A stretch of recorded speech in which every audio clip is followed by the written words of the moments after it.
Hello friends, how are you everyone. चलिए start करते हैं आज कुछ जेई मेन के बेसिक टिप्स के ऊपर। मैं आपको कुछ टॉपिक ले लेते हैं ऐसा जो जेई मेन में एक वन ऑफ द क्रूशियल और one of the connecting topic है। दो तीन टॉपिक के साथ मिलके चलता है वो, जिसका नाम है कॉम्प्लेक्स नंबर। ठीक है, कॉम्प्लेक्स नंबर पे मैं वो वाले कुछ पॉइंट्स को हाईलाइट करूँगा जो आपके मेनली मतलब ऑब्जेक्टिव में आपको सबसे ज़्यादा मदद देंगे क्वेश्चंस को करने के लिए।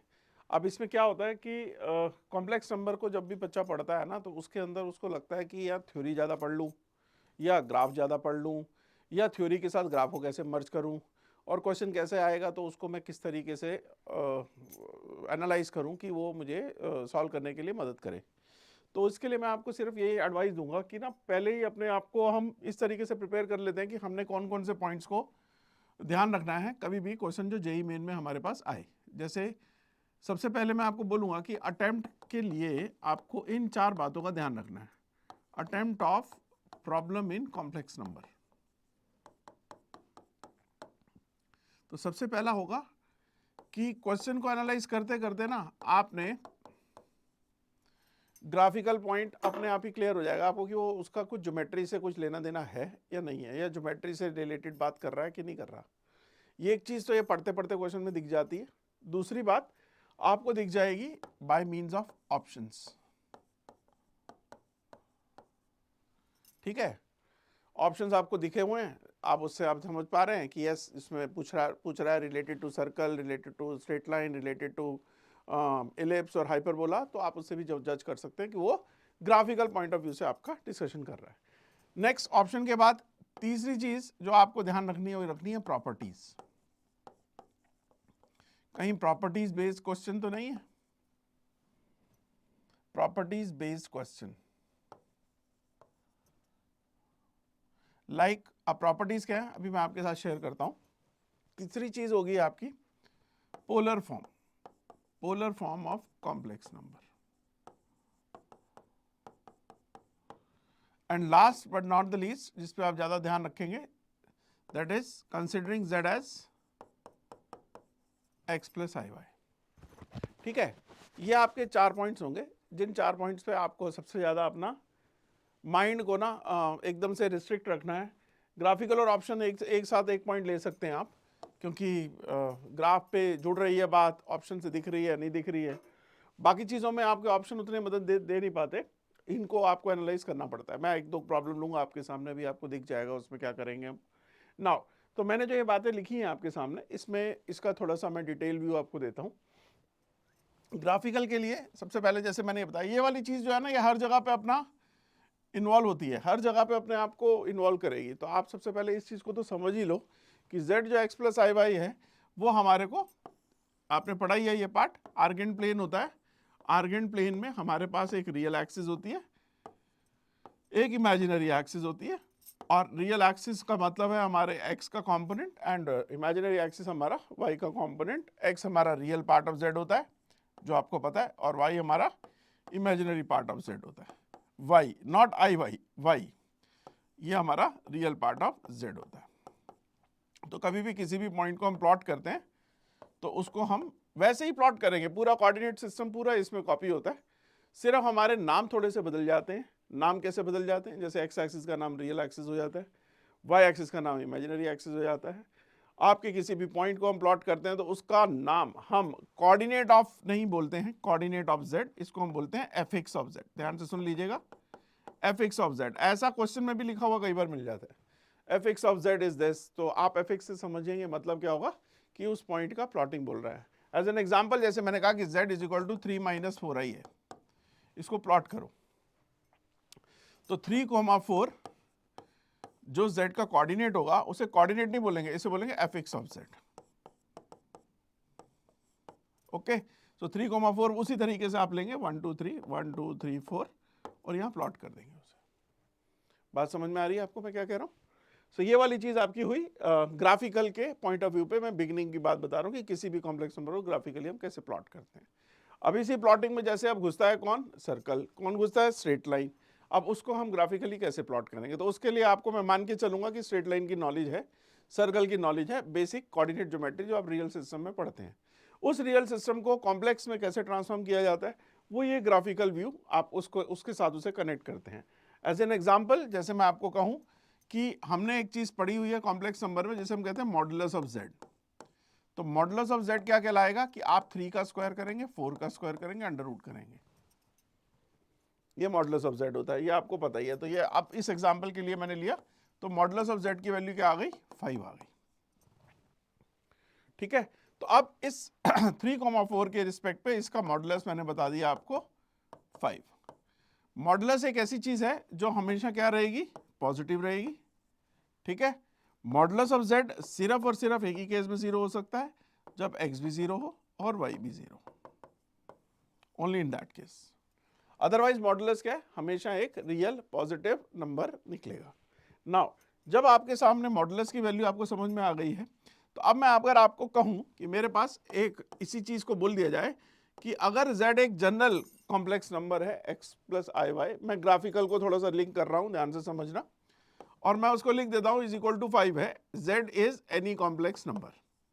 ऐसे क्वेश्चन जेईई मेन में आए भी हुए हैं, जो आपको देखने भी हैं। तो z is any complex number ऐसा बोल दिया। तो अगर मैं इसे अब रियल सिस्टम में ट्रांसफॉर्म करता हूं, जो मैंने आपको बोला ना, ये वाला पार्ट बहुत इंपॉर्टेंट है, इसको ध्यान रखिएगा। तो अगर मैं इसमें कहता हूं कि z को x प्लस आई वाई डालते हैं यहां पे, तो क्या बनेगा, ये root of x square plus y square की वैल्यू 5, जो ये लिखा हुआ है, इसे मैंने कन्वर्ट कर दिया मॉडुलस के फॉर्म में, जैसे मैंने अभी आपको बताया। तो इसको अगर मैं स्क्वायरिंग कर देता हूं तो मेरा आंसर क्या आ जाता है, x square plus y square equal to 5 square, मतलब x square plus y square equal to 25। बात समझ में आई? So x square plus y square equal to 25। So x square plus y square equal to 25 आपको क्या नजर आ रहा है, एक सर्कल है जिसका सेंटर ओरिजिन है और रेडियस 5 है। ठीक है कि नहीं? सो ये मैंने आपको क्या बताया, ग्राफिकल व्यू ऑफ, लिखा होगा मॉड z इक्वल टू 5, तो आपको उससे समझना होगा क्या होगा कि ये सर्कल विद, इसको थोड़ा सा हम ऊपर करके बता देते हैं वो आपको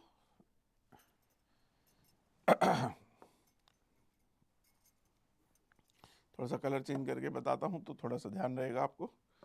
now so mod z equal to 5, अगर मैंने कहा कि mod z is equal to 2, ये बताइए, तो मॉड z इक्वल टू 2 आपको क्या रहेगा, एक सर्कल जिसका सेंटर ओरिजिन है और रेडियस 2 है। ठीक, ये आप याद रखिए, मैं इस चीजों को कनेक्ट करूंगा आपकी कोऑर्डिनेट ज्योमेट्री या सर्कल या स्ट्रेट लाइन से, जो आप स्ट्रेट लाइन कोऑर्डिनेट ज्योमेट्री जो आप रियल सिस्टम में पढ़ चुके हैं। Now mod z equal to 2, तो इसका सेंटर हो गया ओरिजिन और रेडियस हो गया 2। तो फाइनली मैं इससे जो कंक्लूड करूंगा, ये करूंगा कि अगर मेरे पास कभी भी कोई कॉम्प्लेक्स नंबर यहां पे इस तरीके से दे दिया जाए, मान लो, तो ये जो चीज लिखी होती है ना, ये चीज होती है इसके सेंटर का कोऑर्डिनेट, और ये जो लिखा होता है ना, ये क्या होता है, रेडियस वाला पार्ट।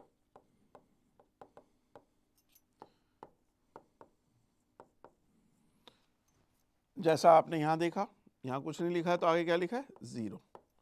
तो सेंटर क्या हो गया, 0 0, और रेडियस क्या हो गया, 2। ठीक है ना? तो अब आपने ये बात यहां से समझ ली है कि आपके सामने सेंटर है 3,0 और रेडियस भी है 3, तो यहां से ये कुछ ऐसा सर्कल बन जाएगा।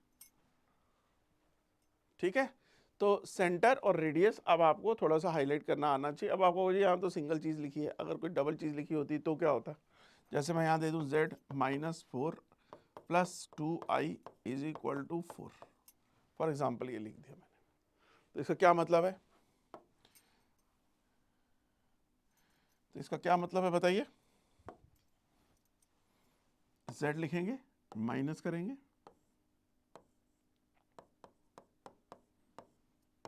इस तरीके की शक्ल बनाएंगे, ये इसका सेंटर कोऑर्डिनेट, ये इसका रेडियस। ठीक है, थोड़ा थोड़ा ना याद करो, इसमें ना ये चीज जो मैं बना रहा हूँ, ये क्या बन रही है आपके सामने दिख रही होगी, ये फाइनल है, ये माइनस इनिशियल है, कुछ चीजें आपने पढ़ी हुई हैं। कॉम्प्लेक्स नंबर एक ऐसी दुनिया है जिसमें ना सारा रियल वर्ल्ड, सारे रियल ऑपरेशंस कोरिलेट होते हैं। अब ये जो मैं बता रहा हूँ फाइनल माइनस इनिशियल, कुछ बच्चे समझ पा रहे होंगे इस बात को, ये क्या है, वेक्टर सिस्टम। पोजीशन वेक्टर कभी किसी चीज़ का बनाते हैं तो फाइनल माइनस इनिशियल के रिस्पेक्ट से उसे हम देखते हैं। तो मेरा इनिशियल पॉइंट क्या हो गया, 4, समझ रहे हैं आप। तो 4, आपको दिखेगा 1 2 3 4 एंड -2 यहाँ पे। रेडियस है 4, रेडियस है 4, तो ये सर्कल कुछ इस तरीके का बन जाएगा। ठीक है कि नहीं? तो ये आपका सर्कल बन गया। तो मतलब मैं आप जो चीज़ आपके सामने कंक्लूड कर रहा हूँ, ये कर रहा हूँ कि मॉड z माइनस z0 अगर कहीं लिखा हुआ मिल जाए इक्वल टू r, तो ये क्या रिप्रेजेंट करेगा, circle with centre z0 and radius r। ठीक है जी, ये बात आपको आई थिंक समझ में आ गई होगी।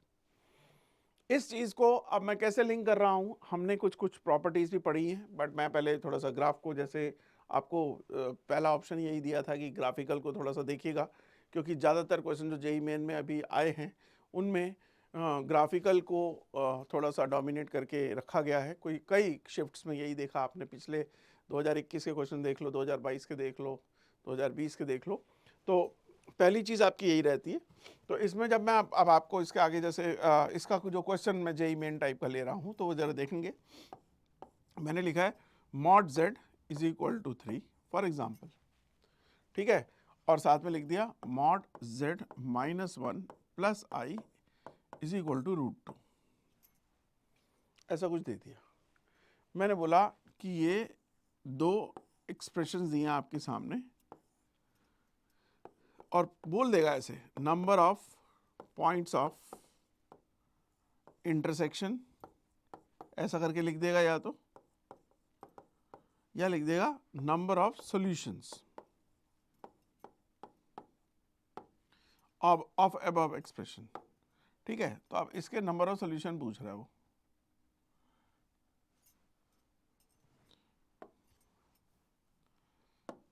ठीक है, तो अब हम इसको क्या करेंगे, जैसे लिखा है ऑप्शन हो सकते हैं इसके 1 2 3 0, ऐसे ऑप्शन दे देगा वो।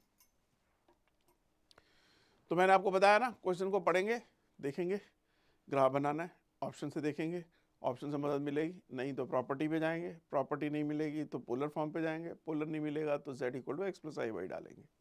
आपके पास सारे ऑप्शन, सारी चीज़ें रेडी हैं, आप कुछ भी डाल सकते हो ना। पहले जब आप ये देख पा रहे हैं, तो अगर number of point of intersection लिखेगा तो पहले ही समझ में आ जाएगा कि पढ़ते ही हमें क्वेश्चन कि भाई ये ग्राफ की बात कर रहा है। और अगर ये नहीं लिखा, नंबर ऑफ सॉल्यूशन बोलेगा, तो आप खुद ही समझ पाएंगे कि मॉडुलस लिखा है, तो यार या तो मैं x प्लस आई वाई डाल के उन दोनों को सॉल्व करूँ इक्वेशन बना के, या मैं इसका ग्राफ समझूं। तो आपको अगर ये दिख रहा है तो ये देख पाओगे कि ये वाली चीज़ अभी हमने पढ़ी है कि ये रिप्रेजेंट करता है सर्कल, ये भी रिप्रेजेंट करता है सर्कल, राइट। दोनों सर्कल अलग हैं, एक एक करके बनाते हैं। एक सर्कल है जिसका सेंटर क्या है जी, यहाँ कुछ नहीं लिखा ना, तो 0 और रेडियस 3, तो ये हो गया आपका सर्कल।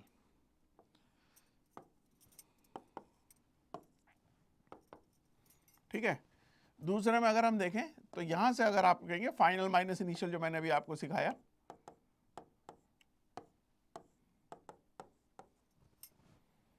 ठीक, तो अब आपको यहां दिख रहा है 1, -1, तो अब हम इसको बनाते हैं 1, -1, तो 1, -1 आपको कहां मिलेगा, यहां मिलेगा, देख पा रहे, और रेडियस क्या है इसकी, √2। आप ये भी देख सकते हैं कि ये 1 है, ये भी 1 है, लेंथ वाइज, तो ये √2 होगा, तो सर्कल कुछ ऐसा जाएगा।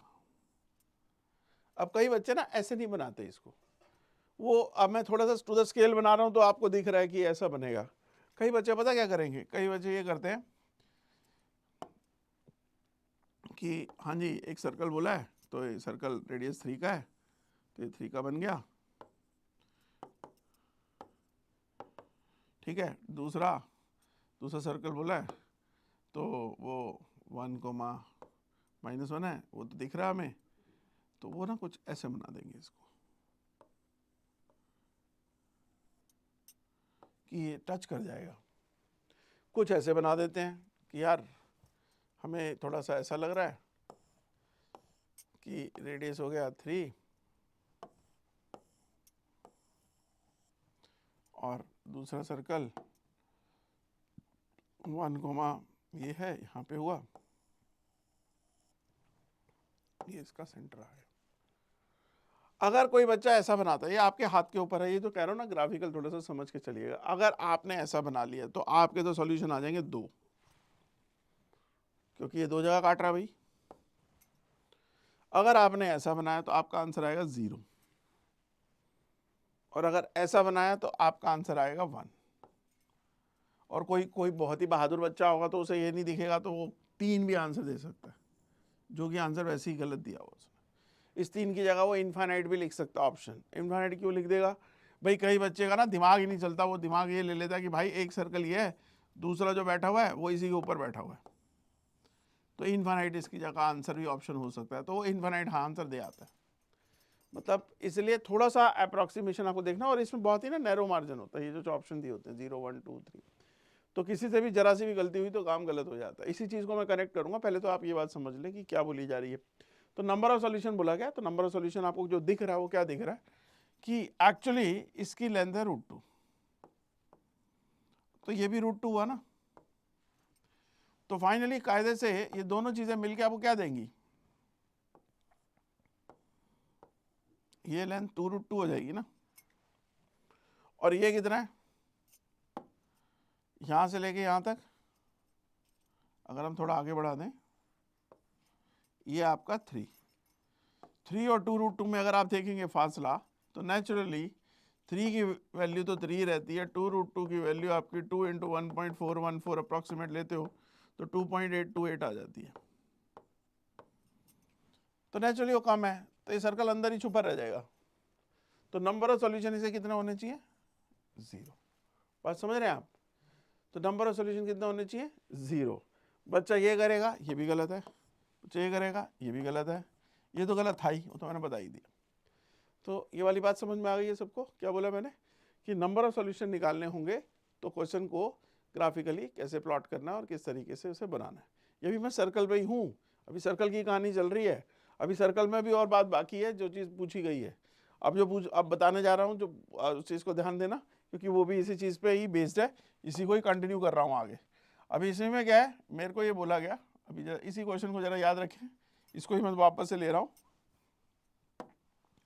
क्वेश्चन ये है जो लिखा था mod z = 3 एंड अब mod z की जगह z1 मान लो इसे, ठीक है।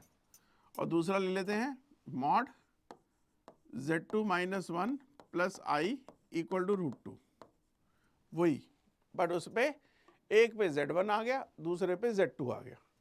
कहने का मतलब क्या हुआ, अगर बनाया जाए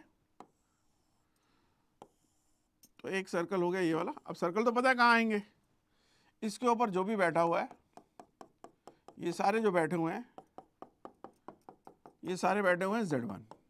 कौन बैठे हैं, z1, जो रेडियस 3 मेंटेन कर रहा है। और अब दूसरा वाला जो केस है वो कह रहा है कि z2 बैठेगा किसके ऊपर, जिसका सेंटर होगा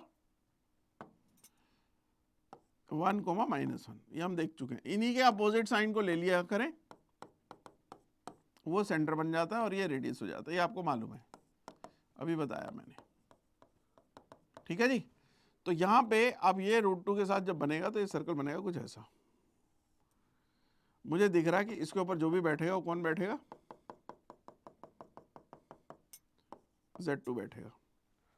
मेरे से क्वेश्चन क्या पुटअप किया है, मैंने क्वेश्चन दिया नहीं था, अब मैं बता देता हूं। आपसे बोल रहा है फाइंड, ये आया हुआ है जेईई में क्वेश्चन, फाइंड z2 - z1 का मिनिमम और मैक्सिमम वैल्यू,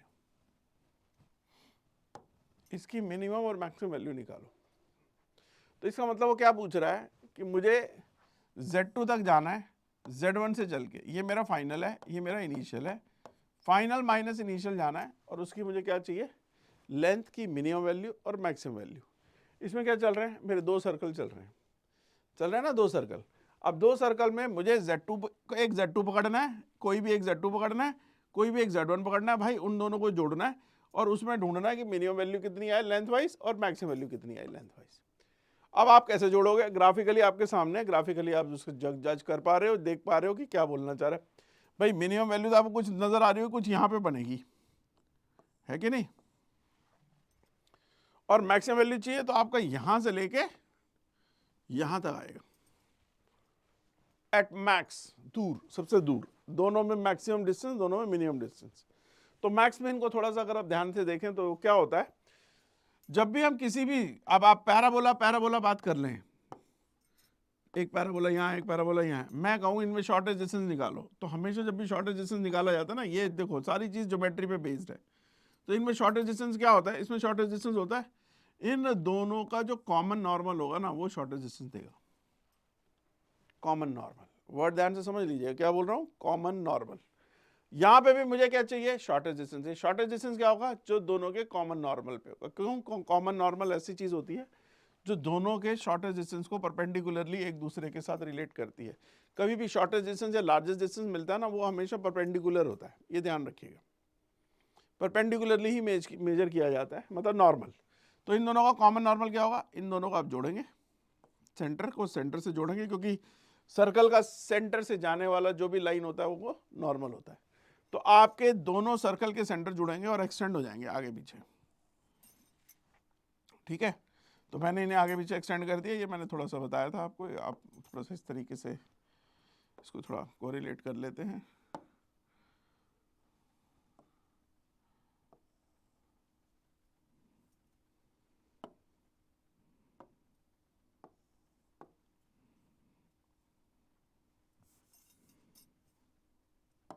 तो अब आपके सामने ये इसके सेंटर से जुड़ती हुई लाइन आगे और पीछे चली गई, तो जो मुझे मिलेगा ना वो ये मिलेगा,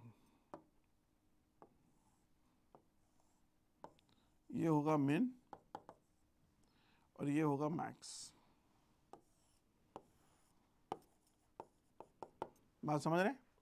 अब ये मिन वैल्यू कितनी है, ये आपको किस में आनी चाहिए, कोऑर्डिनेट ज्योमेट्री में। ये खेल किस पे जा रहा है, कोऑर्डिनेट ज्योमेट्री पे। तो मिन वैल्यू कितनी आई, यहाँ से देखो, ये सेंटर टू सेंटर डिस्टेंस √2 है, यहाँ से √2, टोटल कितना हो गया 2√2, और ये कितना है यहाँ से यहाँ तक 3।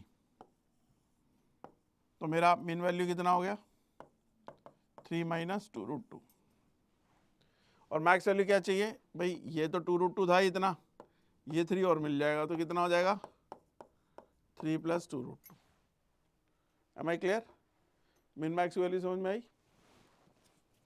देखो अब इस पे एक क्वेश्चन और देता हूं, ट्राई करेंगे। मिन मैक्स की बात कर रहा हूं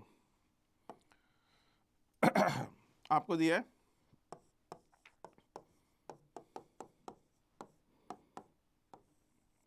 मान लो, ठीक, और बोला है मॉड जेड मिन बताओ, मॉड जेड मैक्स बताओ, ये दोनों चीजें पूछी है।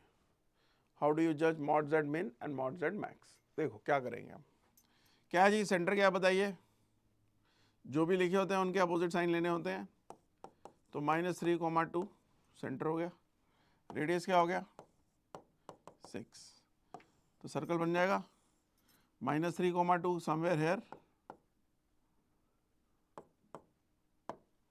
रेडियस 6, कुछ ऐसे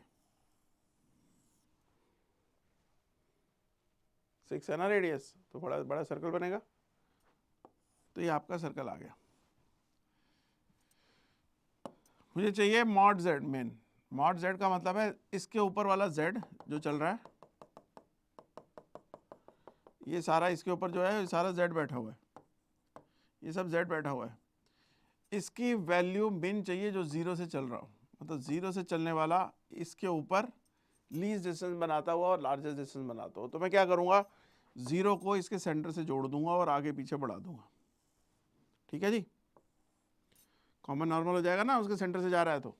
और कहाँ से क्यों चला, 0 से क्यों चला, क्योंकि मुझे जिसकी वैल्यू चाहिए थी वो मॉड जेड -0 था।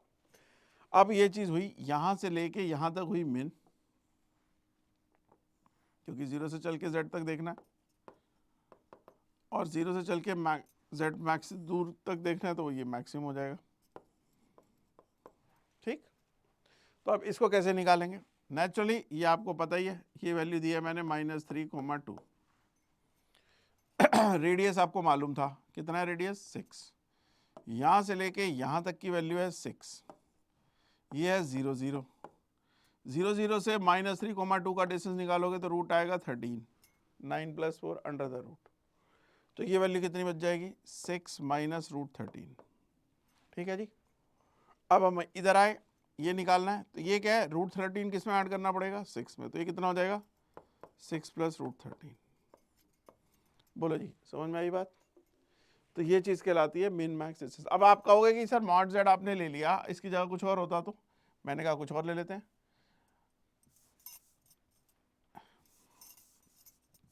और लेते हैं कुछ, देखो अब मैं ले लेता हूं मॉड जेड -5,